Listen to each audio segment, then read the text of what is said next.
আসসালামু আলাইকুম রহমতুল্লাহি ওয়া বারাকাতুহু। আমরা বসবাস করছি একবিংশ শতাব্দীতে, যখন পৃথিবী প্রযুক্তিতে তার পিছনের সকল সময়কে ছাড়িয়ে গিয়েছে।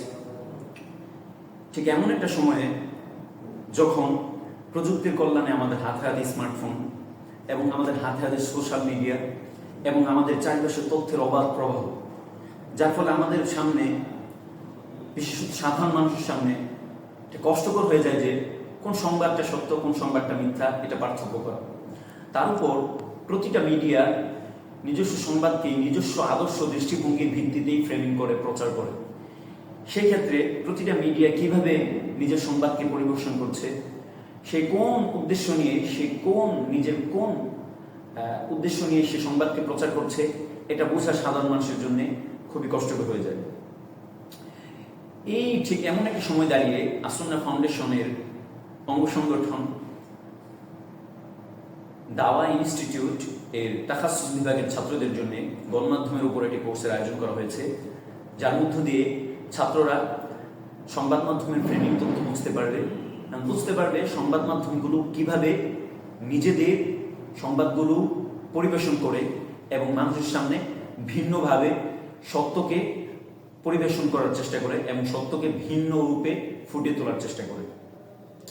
এই কোর্সের উপর আজকে আমাদের প্রেজেন্টেশন নদবিয়ান গ্রুপের পক্ষ থেকে আজকে আমরা প্রেজেন্টেশন উল্লেখ করব এবং আমরা দেখাবো সংবাদ মাধ্যমগুলো, বিভিন্ন দেশে আন্তর্জাতিক সংবাদ মাধ্যমগুলো কিভাবে তাদের নিজস্ব সংবাদপত্রে সংবাদগুলো এমনভাবে ফ্রেমিং করে যার ফলে সত্য ঘটনা আড়াল হয়ে যায় এবং ভিন্ন একটা ঘটনা মানুষের সামনে চলে আসে এবং মানুষ কিভাবে ভিন্নভাবে ভাববে, এটাও কিভাবে সংবাদ মাধ্যম তাদের নিজেদের শিরোনাম তৈরি করার ভিতর দিয়ে, নিজেদের শিরোনাম লেখার ভিতর দিয়ে এটা কিভাবে মানুষ ভাববে একটা সংবাদকে এবং কোন সংবাদটা ভাববে সেটা মানুষের মাঝে গেঁথে দেওয়ার চেষ্টা করে। সেই বিষয়টা আজকে আমরা নদবিয়ান গ্রুপের পক্ষ থেকে একে একে তুলে ধরবো ইনশাআল্লাহ তাআলা।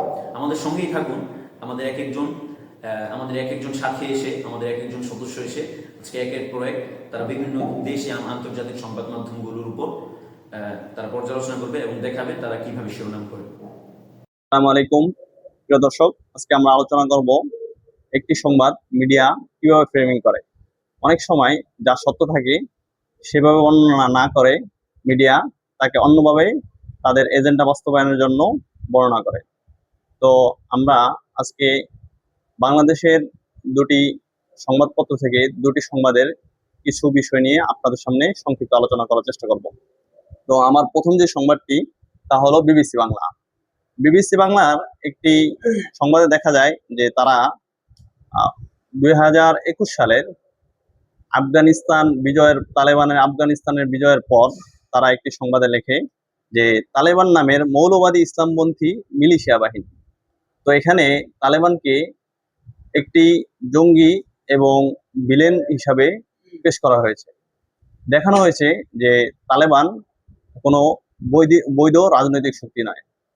আর তারা এখানে একটু কথা সামনে আগাতে গিয়ে আরেকটু কথা বলেছে যে দ্রুত গতিতে দখল করে নিচ্ছে। এখানে তারা এমনভাবে কথাটাকে পেশ করেছে যাতে করে একটা মানুষ সে পড়লেই তার মনে যাতে আতঙ্ক সৃষ্টি হয় যে দ্রুত গতিতে দখল করে নিচ্ছে, যেন ভয়ানক কিছু দিয়ে আসছে। আর তারা তার সামনে একটু পরে আলোচনা করেছে যে আফগানিস্তান 2001 থেকে নিয়ে 2021 পর্যন্ত মার্কিনদের হাতে পরাজিত হয়েছে। আর তারপরে লেখে যে সেই তালেবানি এই কথাটি বলে তারা আফগানিস্তানকে একটু বিদ্রুপ করে। এই গেল আমাদের কিছু শাব্দিক ফ্রেমিং। আর আমরা দ্বিতীয়তে কিছু বলবো এজেন্ডা ফ্রেমিং। এখানে দেখা যাচ্ছে তারা যে সংবাদটি প্রকাশ করেছে সেখানে শুধুমাত্র যুক্তরাষ্ট্রের প্রস্থান এবং তালেবানের প্রত্যাবর্তন এই বিষয়টি নিয়ে আলোচনা করেছে, কিন্তু এখানে আফগানিস্তানের জনগণের চাওয়া পাওয়াটা কি তা নিয়ে কোনো আলোচনা নিয়ে আসেনি। তারা মূলত এখানে তাদের যে এজেন্ডাটি বাস্তবায়ন করার চেষ্টা করেছে। আফগানিস্তানের জনগণের চাওয়া পাওয়া যদি তারা এখানে বর্ণনা করত তাহলে তাদের এজেন্ডা বাস্তবায়ন হতো না। দ্বিতীয়, আমরা তাহলে বিবিসি বাংলার যে সংবাদটি আছে সেখানে আমরা 3টি শাব্দিক ফ্রেমিং এবং একটি এজেন্ডা ফ্রেমিং নিয়ে আলোচনা করলাম। এখন আমরা আলোচনা করব যুগান্তর টিভির একটি সংবাদ নিয়ে। তো সেখানে তাদের যে শিরোনামটি লিখেছে যে আফগানিস্তান তালেবানের হাতে কাবুলের পতন।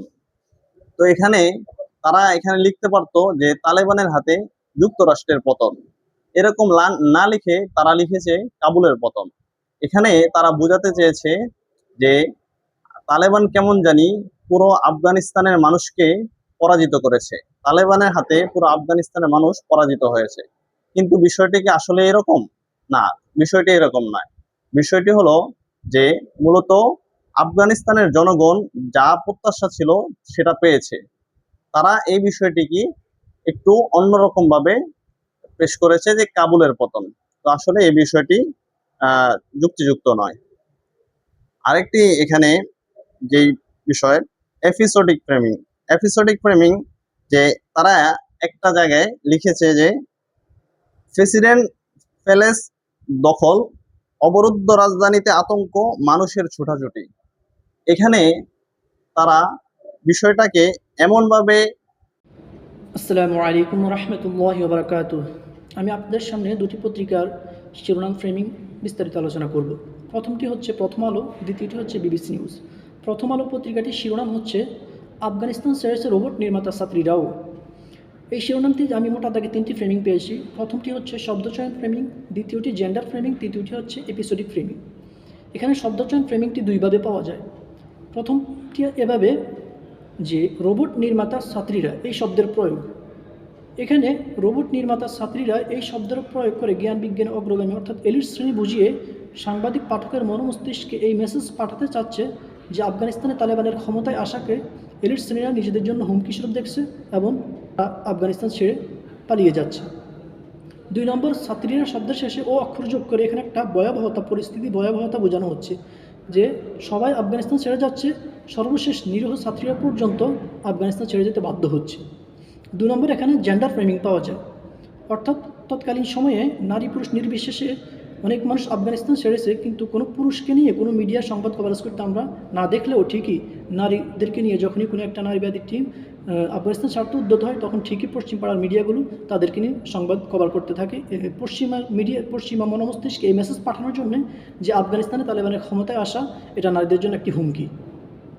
3 নম্বর, এখানে এপিসোডিক ফ্রেমিং এখানে এভাবে পাওয়া যায় যে যখনই ঘটনাটি ঘটে তৎকালীন সময়ে পশ্চিম পাড়ার সমস্ত মিডিয়াগুলো একের পর এক হুমড়ি খেয়ে পড়ে তারা নিউজ কভারেজ করতে থাকে।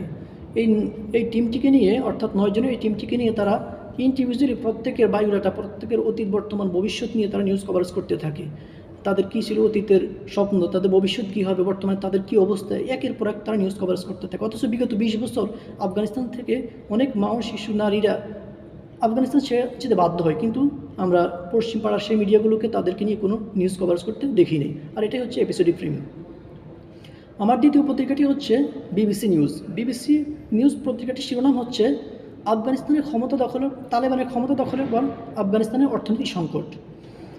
এই শিরোনামটিতে আমি মোটা দাগে 3টি ফ্রেমিং পেয়েছি। প্রথমটি হচ্ছে শব্দচয়ন ফ্রেমিং, দ্বিতীয়টি হচ্ছে কার্যকারণ ফ্রেমিং, তৃতীয়টি হচ্ছে অ্যাঙ্গেল ফ্রেমিং। এখানে শব্দচয়ন ফ্রেমিংটি এভাবে পাওয়া যায় যে তারা ক্ষমতা দখল এই শব্দের প্রয়োগ করেছে, অথচ তারা চাইলে এখানে ক্ষমতায় আসা বা তালেবানের সরকার গঠন এই শব্দের মাধ্যমেও শিরোনামটি করতে পারত, কিন্তু ক্ষমতা দখল এই শব্দ প্রয়োগ করে তারা পাঠকের মনোমস্তিষ্কে এই মেসেজ পাঠাতে চাচ্ছে যে তালেবানের ক্ষমতায় আসা এটি অবৈধ, জোরপূর্বক এবং অনৈতিক। আর ক্ষমতা দখল শব্দটি এই অর্থকেই বোঝায়। 2 নম্বর, এখানে কার্যকারণ ফ্রেমিং। এই সংবাদটি কভার করা হয় 2021-এর 21শে আগস্ট, অর্থাৎ তালেবান সরকার ক্ষমতায় আসা মাত্র 6 দিন পর। আর একটি রাষ্ট্রের অর্থনৈতিক সংকটের পিছনে মাত্র 6 দিনের একটি সরকার কীভাবে দায়ী হতে পারে? তারা মূলত এই সংবাদ কভারেজ করে মূলত তাদের 20 বছরের অপশাসন, জুলুম, নির্যাতনকে ঢেকে 6 দিনের আসা একটি সরকারকে দায়ী করে।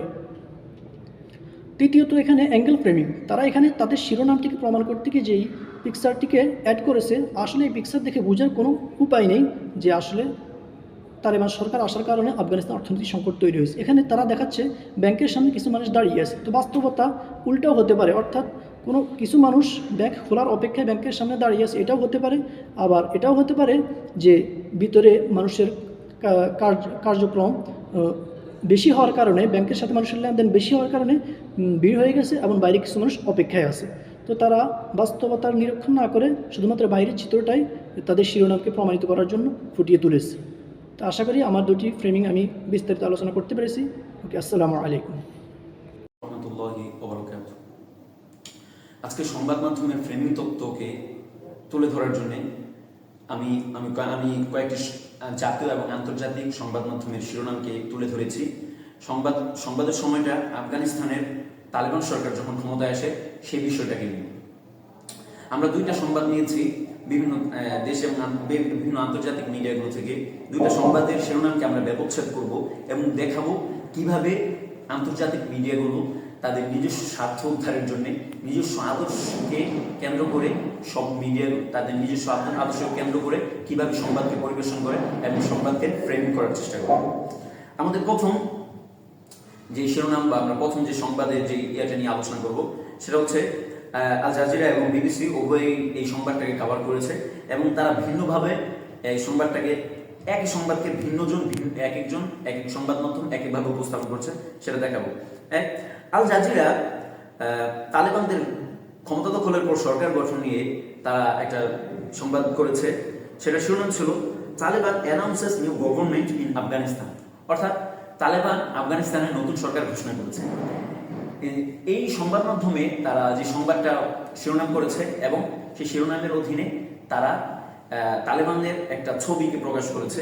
এই উভয়টা নিয়ে আমরা কথা বলবো। এর বিপরীতে ঠিক একই সংবাদটা বিবিসি এভাবে শিরোনাম করেছে, হেডলাইনার্স গেট কি post in new Taliban government, যার অর্থ দাঁড়ায় যে তালেবানের যে সরকার ব্যবস্থায় কট্টরপন্থীদের গুরুত্বপূর্ণ অবস্থান রয়েছে। সেখানে আমরা লক্ষ্য করেছি দুই সংবাদ মাধ্যমের আমরা যদি তুলনা করি তাহলে দেখবো প্রথম যে শিরোনাম করেছে তালেবান নতুন সরকার গঠন করেছে, যেখানে শব্দর কোনো নেগেটিভ শব্দ ইউজ ছিল না যার মধ্য দিয়ে মানুষ কোনো নেগেটিভ ধারণা পেতে পারে।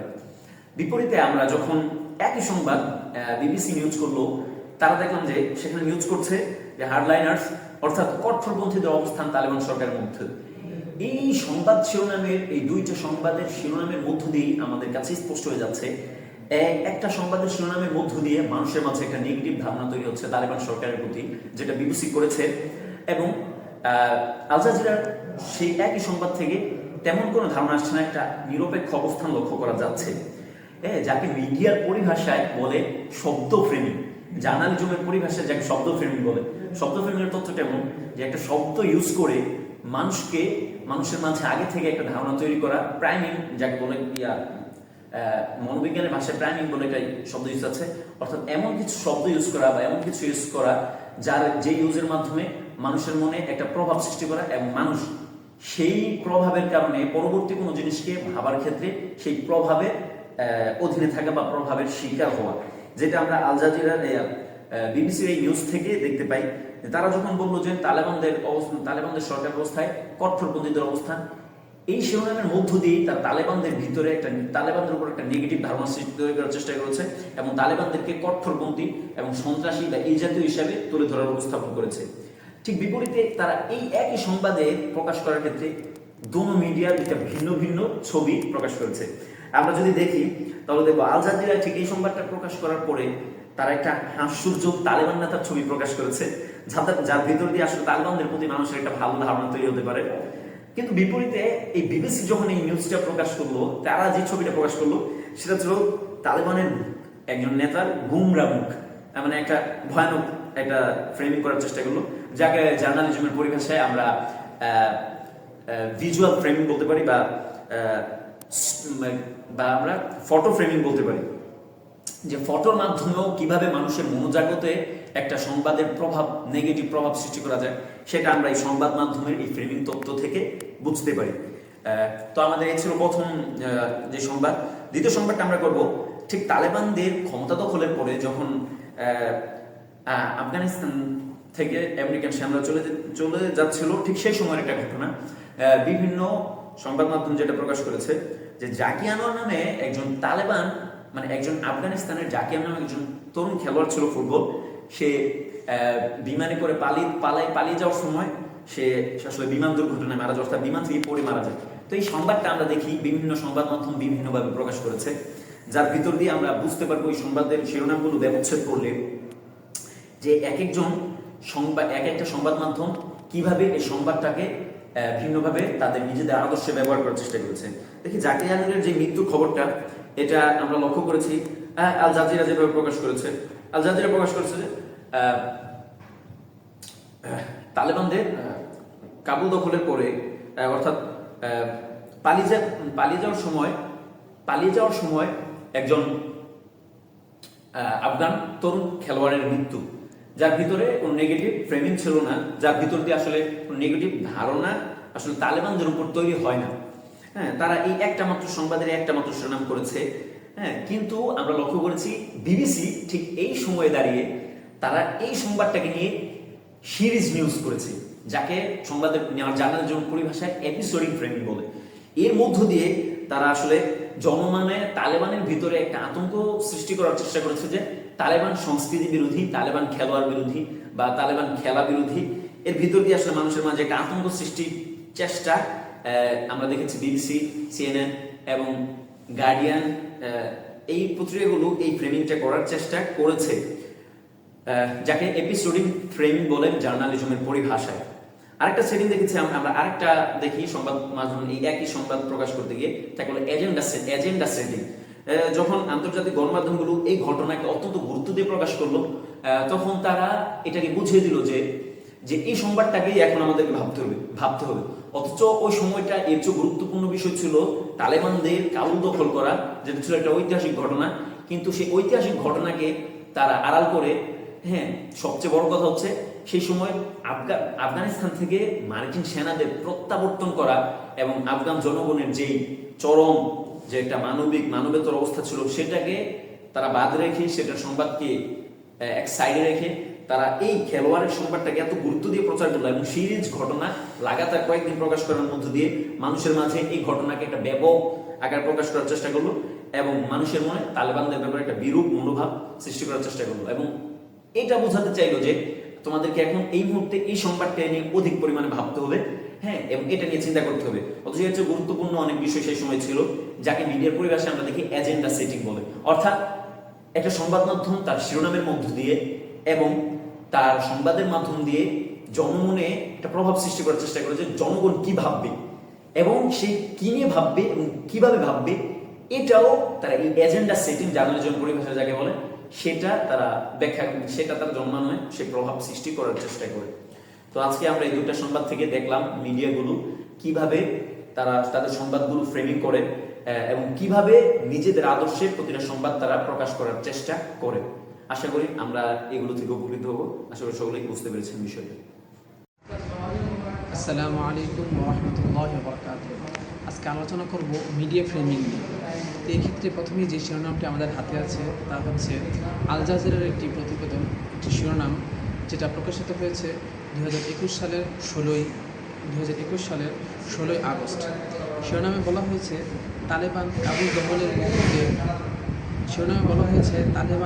দখলের মুহূর্তে শহরটা যেভাবে ছেড়ে এলাম। এখানে তিনভাবে ফ্রেমিং করা হয়েছে। প্রথমত এজেন্ডা ফ্রেমিং, অর্থাৎ এখানে শব্দের মাধ্যমে এমন একটা আবহাওয়া তৈরি করা হয়েছে যেন যার ঘটনা, যার জীবন বৃত্তান্ত তুলে ধরা হয়েছে সে একটি অনিশ্চয়তার জীবন এবং নিশ্চিত মৃত্যুর হাত থেকে রক্ষা পেয়ে ফিরে এসেছে, এমন একটা তৈরি করা হয়েছে। অর্থাৎ দ্বিতীয়ত শব্দচয়ন ফ্রেমিং, অর্থাৎ তালেবান কাবুল দখল। এখানে কাবুল দখলের কথা বলা হয়েছে, যা তালেবানদের নির্মমতা, আগ্রাসী মনোভাব প্রকাশ করে। অথচ মূল বিষয় ছিল তালেবানরা তাদের নিজেরই ভূমি পুনরুদ্ধার করে তাদের পুনর্নিয়ন্ত্রণে এনেছেন। তৃতীয় যে ফ্রেমিংটা করা হচ্ছে সেটা হচ্ছে এপিসোডিক ফ্রেমিং।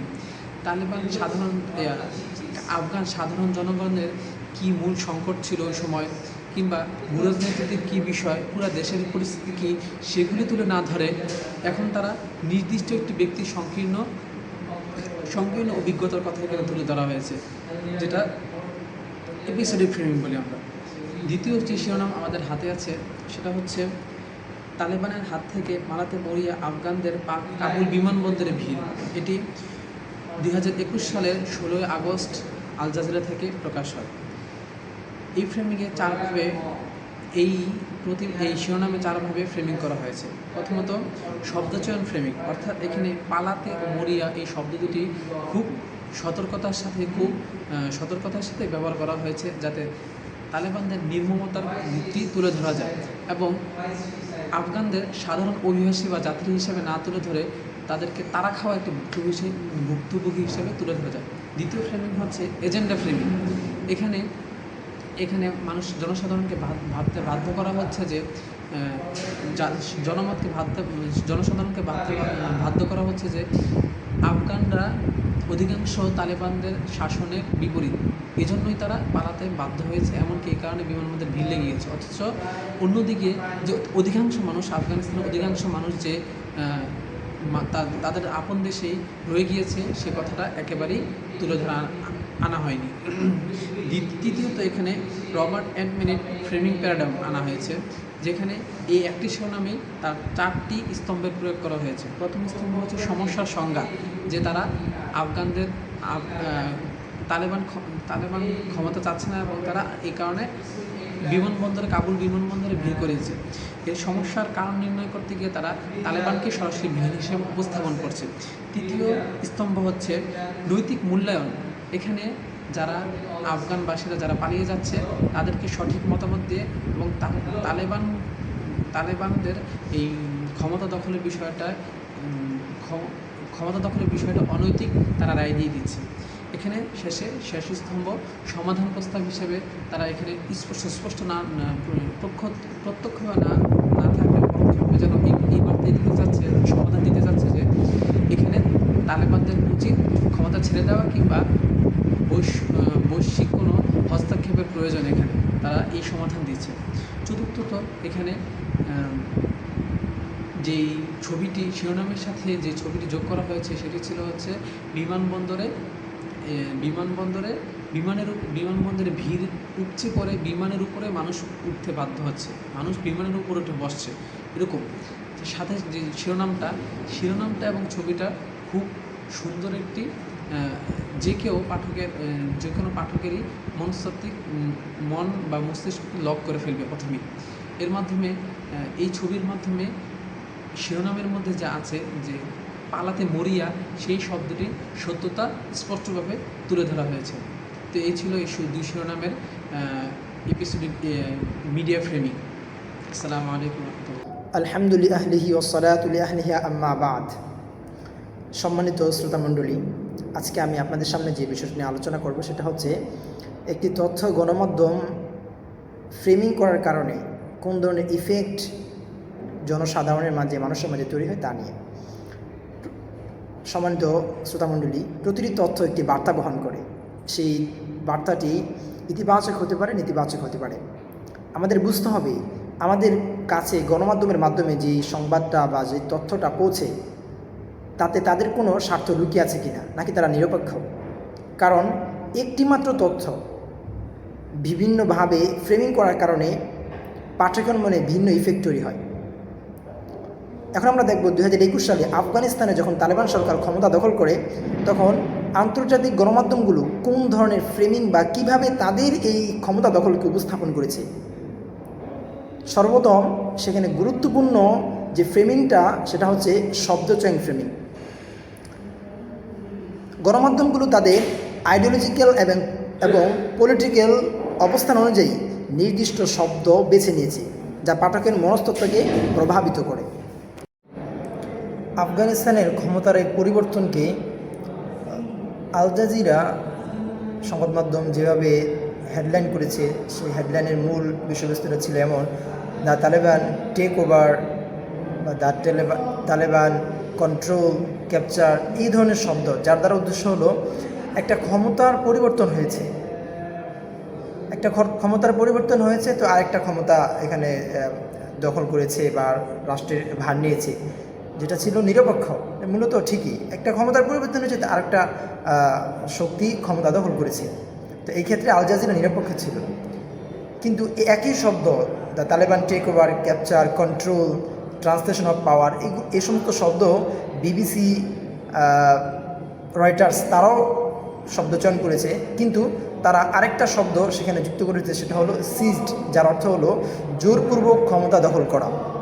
অর্থাৎ তারা আপাত দৃষ্টিতে যদিও দেখা যায় নিরপেক্ষ, কিন্তু কিছু শব্দ দিয়ে তারাও কিন্তু পশ্চিমা প্রচারণাকে সমর্থন করছে। আর এই আফগানিস্তানের এই ক্ষমতার পরিবর্তনকে CNN, the New York Times এবং দ্য গার্ডিয়ান তারা যে শব্দগুলো প্রচয়ন করেছে সেটা হচ্ছে the Kabul, fall of Kabul, collapse, যার অর্থ হচ্ছে পতন, মানে তালেবান ক্ষমতা দখল করার কারণে কাবুলের পতন হয়েছে, কাবুলের পরাজয় হয়েছে, যার দ্বারা উদ্দেশ্য হচ্ছে একটি স্বাধীন রাষ্ট্রের ক্ষমতাকে তারা পরিবর্তন বা ক্ষমতার পরিবর্তনকে তারা পরিবর্তন হিসেবে না দেখিয়ে নিছক সেটাকে বিপর্যয়, পতন হিসেবে দেখিয়েছে। এই শব্দচয়নের মাধ্যমে বা এই ধরনের হেডলাইনের মাধ্যমে, এই শব্দগুলো চয়ন করার মাধ্যমে তারা আরেকটি ফ্রেমিং করেছে, সেটা হচ্ছে রবার্ট অ্যান্ড পেন ফ্রেম, যেখানে 4টা টুল থাকে। একটা টুল হচ্ছে অর্থাৎ কোনো একটা তথ্যর সমস্যার সংজ্ঞা নির্ধারণ করা, কারণ নির্ণয় করা, নৈতিক মূল্যায়ন করা, আর এটা হচ্ছে সমাধান প্রস্তাব। তারা এখানে সমস্যার সংজ্ঞা যেটা নির্ধারণ করেছে সেটা হচ্ছে তারা এই ঘটনাকে ক্ষমতার স্বাভাবিক পরিবর্তন না দেখিয়ে সেটাকে কাবুলের পতন বা সামরিক বিপর্যয় হিসেবে সংজ্ঞায়িত করেছে। এর কারণ হিসেবে তারা উল্লেখ করেছে, তারা তালেবানকে, যারা একটা স্বাধীনতাকামী সংগঠন, সেটাকে তারা ভিলেন হিসেবে উপস্থাপন করেছে। আর নৈতিক মূল্যায়ন কীভাবে করেছে? 20 বছর ধরে যে ইউরোপীয় বা যে যুক্তরাষ্ট্র যে তারা যে নিপীড়ন, জুলুম, নির্যাতন মানুষের উপর চালিয়েছে, তাদেরকে তারা উদ্ধারকারী হিসেবে উল্লেখ করেছে।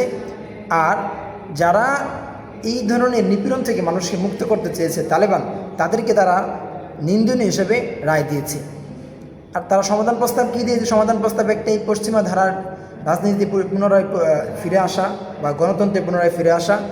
এছাড়া গণতন্ত্রে ফিরে আসা ছাড়া তাদের আর কোনো সমাধান নেই।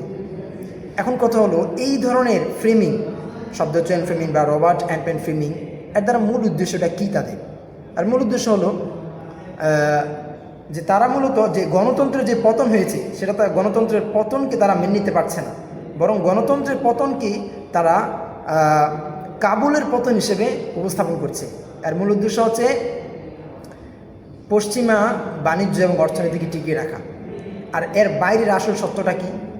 মূল সত্যটা, এই ফ্রেমিংয়ের বাইরের সত্যটা হচ্ছে দীর্ঘ সংঘাতের পর বিদেশি দাসত্বের শৃঙ্খল থেকে একটি জাতি, একটি সমাজ, একটি রাষ্ট্র মুক্তি পেয়েছে এবং মানবতার মুক্তি হয়েছে। তো আজকে আমরা আমাদের যেই কাজটা ছিল, আমাদের যে প্রেজেন্টেশন উপস্থাপনার দায়িত্ব ছিল, সেটা একে একে আমাদের প্রতিটি সদস্য শেষ করেছে এবং আমরা শেষ প্রান্তে উপনীত হয়েছি। আমার প্রতিটি সদস্যের কাছে আজকে ধন্যবাদ থাকবে। তারা খুবই সুন্দর করে আজকে মিডিয়ার ফ্রেমিংগুলো আমাদের সামনে তুলে ধরার চেষ্টা করেছে এবং দেখানোর চেষ্টা করেছে কিভাবে মিডিয়াগুলো তাদের নিজস্ব স্বার্থে সংবাদকে পরিবেশন করে এবং কিভাবে একটা সংবাদের মূল সত্যটাকেই তারা আড়াল করে ফেলে। তো আজকে আমাদের প্রতিটা সদস্য 2টা করে সংবাদ নিয়ে তারা সেই সংবাদকে ব্যবচ্ছেদ করে দেখানোর চেষ্টা করেছে, সংবাদগুলো কিভাবে সংবাদ মাধ্যম পরিবেশন করে এবং আমরা কিভাবে ভাববো এবং কি নিয়ে ভাববো, কতটুকু ভাববো, সেটাও কিভাবে তারা শিরোনাম এবং সংবাদ পরিবেশনের মধ্য দিয়ে তারা আমাদেরকে বোঝানোর চেষ্টা করে। তো সর্বশেষ আজকে আমি আমার প্রতিটা সদস্যকে ধন্যবাদ জানাতে চাই। আমার গ্রুপের প্রতিটা সদস্য খুব সুন্দরভাবে তারা তাদের দায়িত্বটা পালন করেছে, এজন্য আমি সকলের কাছে কৃতজ্ঞ। আসসালামু আলাইকুম ওয়া রাহমাতুল্লাহি ওয়া বারাকাতুহু।